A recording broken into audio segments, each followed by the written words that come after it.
പിണറായി വിജയനും അതോടൊപ്പം വീണ വിജയനെയും കുരുക്കിലാക്കുന്ന തരത്തിലുള്ള ഒരു മൊഴി എക്സാലോജിക് CMRL സാമ്പത്തിക ഇടപാടുമായി ബന്ധപ്പെട്ട് പുറത്തു വന്നിട്ടുണ്ട് എന്നതാണ് അറിയാൻ സാധിക്കുന്നത്. അത് ശശിധരൻ കർത്തയുടെ മൊഴിയാണ്.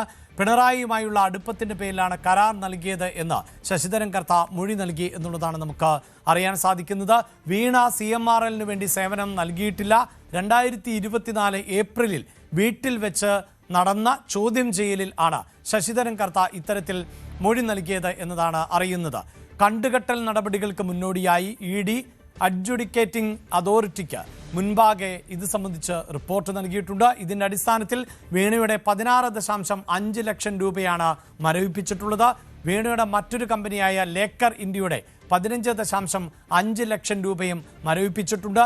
ലേക്കർ ഇന്ത്യ കോർപ്പറേഷൻ എന്ന കമ്പനിയുടെ രേഖ EDക്ക് ലഭിച്ചത് തിരുവനന്തപുരത്തെ വാടക വീട്ടിൽ നിന്ന് എന്നാണ് നമുക്ക് മനസ്സിലാക്കാൻ സാധിക്കുന്നത്. CMRLന് സേവനം നൽകിയിട്ടില്ല എന്ന് വീണ സമ്മതിച്ചതായും ED വ്യക്തമാക്കുകയാണ്. അതേസമയം ശശിധരൻ കർത്തയുടെ മൊഴിയെക്കുറിച്ച് അറിയില്ല എന്നാണ് മുഹമ്മദ് റിയാസ് നേരത്തെ വ്യക്തമാക്കിയത്.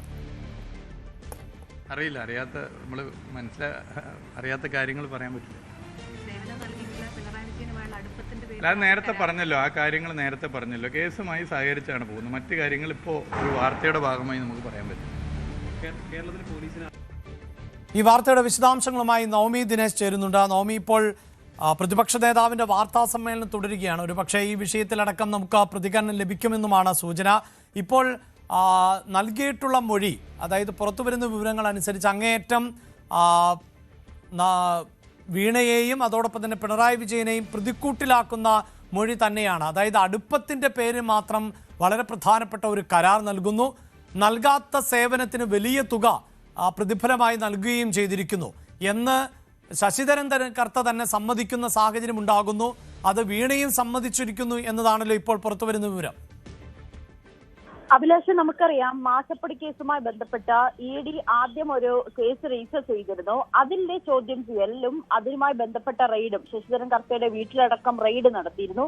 ആ റെയ്ഡിൽ, അതായത് 2024 നടന്ന റെയ്ഡിലായിരുന്നു ശശിധരൻ കർത്ത വീട്ടിൽ വെച്ച് EDക്ക് നൽകിയിരിക്കുന്ന മൊഴിയിൽ ഇക്കാര്യങ്ങൾ പറഞ്ഞിരിക്കുന്നത്. അതായത് വീണ വിജയന്റെ കമ്പനി ശശിധരൻ കർത്തയുടെ കമ്പനിയുമായി യാതൊരു വിധത്തിലുള്ള സേവനവും നൽകിയിട്ടില്ല.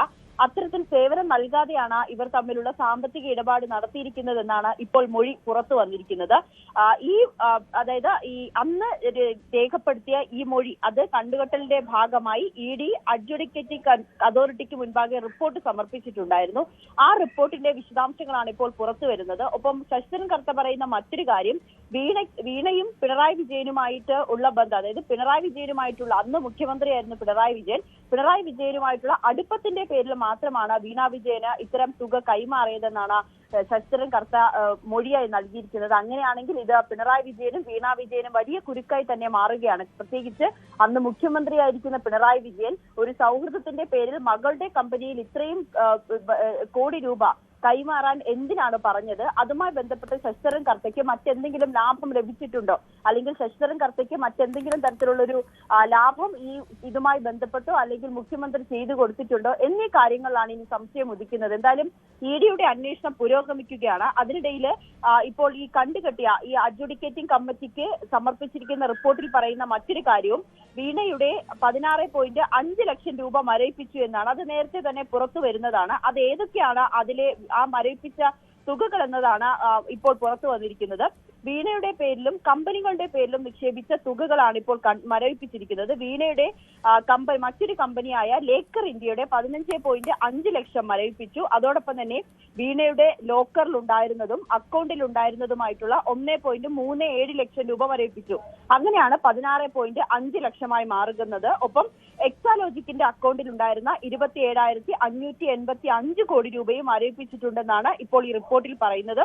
ഒപ്പം നേരത്തെ നടത്തിയ മൊഴി നൽകലിൽ അല്ലെങ്കിൽ നേരത്തെ നടത്തിയ ചോദ്യം ചെയ്യലിൽ CMRLന് സേവനമൊന്നും നൽകിയിട്ടില്ല എന്ന കാര്യം വീണ വിജയൻ സമ്മതിച്ചിട്ടുണ്ട് എന്ന് കൂടിയാണ് ഈ റിപ്പോർട്ടിൽ പറയുന്നത്. എന്തായാലും വളരെ നിർണായകമാകുന്ന വിവരങ്ങൾ തന്നെയാണ് EDയുടെ റിപ്പോർട്ടിൽ നിന്നും പുറത്തു വരുന്നത്. ഒപ്പം മറ്റ് ചില കാര്യങ്ങൾ കൂടി അതായത് 2016 ഈ കരാറിൽ ഏർപ്പെടുന്നു. അതിനുശേഷം വീണയുമായി മറ്റൊരു കരാർ, പിന്നീട് പ്രതിമാസം ലക്ഷക്കണക്കിന് രൂപ നൽകുന്നു. അതിൽ തന്നെ ഏതാണ്ട് 2.80 കോടി രൂപ ചെയ്യാത്ത സേവനത്തിന് പലപ്പോഴായി ഈ എക്സാലോജിക് എന്ന കമ്പനിക്ക് അതോടൊപ്പം തന്നെ വീണ വിജയന് കൈമാറിയിട്ടുണ്ട് CMRL എന്നതാണല്ലോ. അതിനെ സ്ഥിരീകരിക്കുന്നു CMRL തന്നെ. നേരത്തെ തന്നെ ഉദ്യോഗസ്ഥർക്ക് ഇതിനെക്കുറിച്ച് അറിയില്ല, ഏതെങ്കിലും തരത്തിൽ നൽകിയ സേവനത്തെക്കുറിച്ച് അറിയില്ല എന്ന് CMRLന്റെ ഉദ്യോഗസ്ഥൻ വ്യക്തമാക്കിയിരുന്നതായി വിവരങ്ങൾ പുറത്തു വന്നിരുന്നു. ഇപ്പോൾ ശശിധരൻ കർത്തയുടെ ഭാഗത്ത് നിന്ന് അടക്കം വരുന്ന മൊഴിയിൽ അത് സ്ഥിരീകരിക്കുന്നു. വീണയ്ക്കും അത് സമ്മതിക്കേണ്ടതായി വരുന്നു. കാരണം ഇതിലിപ്പോൾ സേവനങ്ങൾ ഉണ്ടെങ്കിൽ ആ സേവനം എന്തൊക്കെയെന്ന് അറിയിക്കേണ്ട ഉത്തരവാദിത്വമുണ്ട്. അതിൻ്റെ മറ്റ് ഡോക്യുമെൻറ്റുകൾ കാണിക്കേണ്ടതുണ്ട്. അതിനനുസരിച്ച് പണം ട്രാൻസ്ഫർ ചെയ്തതിൻ്റെ ഡോക്യുമെൻറ്റുകൾ കാണിക്കേണ്ടതുണ്ട്. അപ്പോൾ അങ്ങനെയൊന്നും ഡോക്യുമെൻറ്റുകൾ ഇല്ല എന്നാണോ നമുക്ക് മനസ്സിലാക്കാൻ സാധിക്കുന്നത് നവമി? അത് തന്നെയാണ് അഭിലാഷ്. കാരണം നേരത്തെ പല ആവർത്തി ഈ കേസുമായി ബന്ധപ്പെട്ട് വീണ വിജയനോ അല്ലെങ്കിൽ ഈ പാർട്ടിയുമായി ബന്ധപ്പെട്ട് നിൽക്കുന്ന മുഖ്യമന്ത്രിക്കോ ഇതിലൊരു വിശദീകരണം നൽകുവാനായി കഴിഞ്ഞില്ല. ശശിധരൻ കർത്തയുടെ കമ്പനിക്ക് പോലും എന്ത് സേവനമാണ് വീണ വിജയന്റെ എക്സാലോജിക്കുമായി നടത്തിയതെന്ന ചോദ്യത്തിന് സേവനത്തെക്കുറിച്ച് മാത്രമാണ് ഇതുവരെയും വ്യക്തത കൈവരാഞ്ഞത്. പലതരത്തിലുള്ള വിശദീകരണമൊക്കെ നൽകിയെങ്കിൽ പോലും അത് തൃപ്തികരമായിരുന്നില്ല. ഇഡിക്കും അങ്ങനെ തന്നെയാണ്. എന്ത് സേവനമാണ് ഇത്രയും തുക കൈപ്പറ്റിക്കൊണ്ട് വീണ വിജയൻ ചെയ്തു തന്നത് എന്ന ചോദ്യത്തിന് അങ്ങനെ സേവനമൊന്നും ചെയ്തിട്ടില്ല. ഒരു അടുപ്പത്തിന്റെ മുകളിൽ, അതായത് മുഖ്യമന്ത്രിയായിരുന്ന പിണറായി വിജയനുമായിട്ടുള്ള അടുപ്പത്തിന്റെ മുകളിൽ മാത്രമാണ് ഇത്രയും തുക കൈപ്പറ്റിയത് അല്ലെങ്കിൽ കൈമാറിയത് എന്നൊരു വിശദീകരണം ശശിധരൻ കർത്ത തരുമ്പോൾ അത് മറ്റൊരു തരത്തിലേക്ക് കൂടി പോകുന്നു. ഇവിടെ ഇനിയിപ്പോൾ വരും ദിവസങ്ങളിൽ ചിലപ്പോൾ ED കൂടി ആലോചിച്ച ശേഷം പിണറായി വിജയനെ അടക്കം ചോദ്യം ചെയ്യാൻ വിളിപ്പിച്ചേക്കും. കാരണം അങ്ങനെ ഒരു അടുപ്പത്തിന്റെ പേരിൽ എന്തിനാണ് മകളുടെ കമ്പനിക്ക് ഇത്രയും തുക കൈമാറാനായി അനുവദിച്ചത്, അല്ലെങ്കിൽ അങ്ങനെ ഒരു സൗഹൃദത്തിന്റെ പേരിൽ മാത്രം അത്രയും തുക കൈമാറേണ്ട ആവശ്യമുണ്ടോ, അതോ അതിന്റെ പേരിൽ മറ്റെന്തെങ്കിലും തരത്തിലുള്ള സഹായമോ സേവനമോ ശശിധരൻ കർത്തയുടെ CMRL ലഭിച്ചിട്ടുണ്ടോ? അത് ഇനി കൂടുതലായി ED അന്വേഷിക്കേണ്ടിയിരിക്കുന്നു. എന്തായാലും അതുമായി ബന്ധപ്പെട്ട നടപടിക്രമങ്ങളിലേക്ക് ED കടന്നു കഴിഞ്ഞു. വിശദമായ അന്വേഷണം കഴിഞ്ഞ ദിവസങ്ങളിലൊക്കെ നടന്നു വരികയാണ്. പ്രത്യേകിച്ച്